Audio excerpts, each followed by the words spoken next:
Sampurasun baraya sadunya nedawidi Abah bade mantun basa Sunda deui.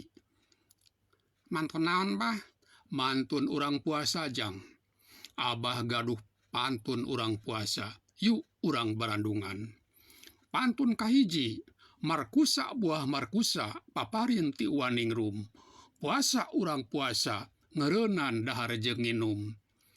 Upami udud bah sarua kudu dieureunnan jang sabab udud sarua jeung nginum atawa barang dahar. Alah kumaha atuh nya bah? Ujang udud nya batal atuh jang kudu tobat. Ah, henteu ceuk ujang mah bah. Naha? Pan ududna teu diseuneuan. Si kasebelan. Pantun kadua. Markusa buah markusa di daharna eujeng taleus. Puasa urang puasa wayahna awak laleuleus. Daleres atuh bah manila leuleus teu kiat nanggung gunung-gunung acan munak badak ge sami teu kiat. Syukuri jang mending keneh laleus awak tinimang hareuras awak mah. Oh nya nya bah heuras awak mah tandana jelema geus maot. Pantun katilu. Markusa buah markusa mawa arit jeung ragaji. Puasa urang puasa ngabuburit bari ngaji.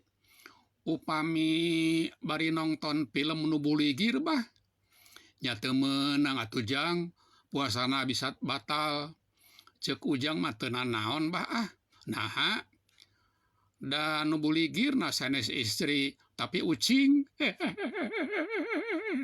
Si teu paling pisan maneh mah jang. Pantun kaopat. Markusa buah markusa di toko hayam kokore. Puasa urang puasa tong poho salat taraweh. Sok tunuh ujang mah bah. Nu mawi taraweh teh ujang mah tara sawareh.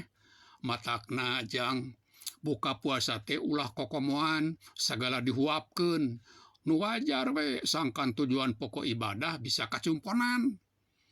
Rumaos bah baning ku lapar ujang mah tajil baso gesep sareng mangkokna. Ah, sia sok lahuta. Sakitu heula pantun Sundananya. Abah jeung ujang pamit hatur nuhun ka baraya sadunya nu tos like, komen, share sareng follow. Cagah.